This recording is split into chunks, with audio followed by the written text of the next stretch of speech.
Nagmadali si Doc Kim na pumunta kay RJ upang itanong kung nasaan si Annalyn.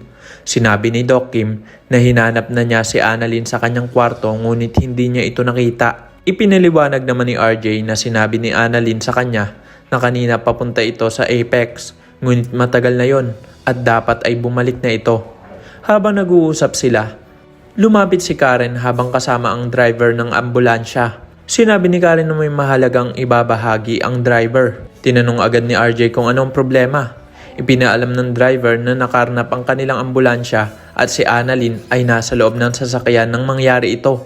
Dahil dito, agad na tumawag si RJ sa mga pulis upang iulat ang insidente. Sinimulan din niyang isipin kung sino ang posibleng may kagagawa ng krimen. Ibinahagi ni Doc Kim na ayon sa kanyang obserbasyon ay hindi talaga baliw si Carlos. Nagkukunwari lamang ito upang makaiwas sa batas. Biglang dumating si Doc Meneses na may dalang kahon. Sinabi niya na ipinadala ito ng isang hindi kilalang tao.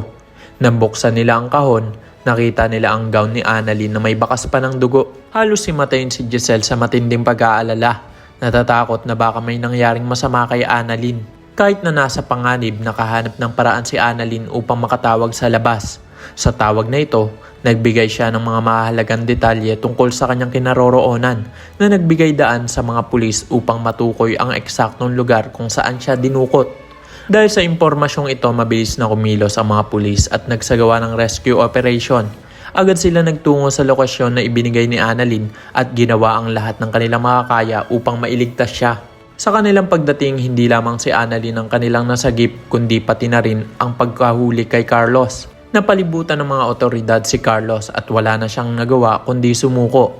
Sa wakas na iligtas si Annalyn mula sa kanyang pagkakadukot at natiyak na makakamta ni Carlos ang nararapat na hustisya sa pagkakaaresto sa kanya. Kaya naman kung isa ka rin sa mga nagnanais na walang mangyaring masama kay Annalyn ay i-click lamang ang like at subscribe button para updated ka lagi sa mga susunod ko pang i-upload. Maaari ka rin mag-iwan ng komento sa ibaba para sa mga saloobin at suwestyon. Maraming salamat sa iyong panonood!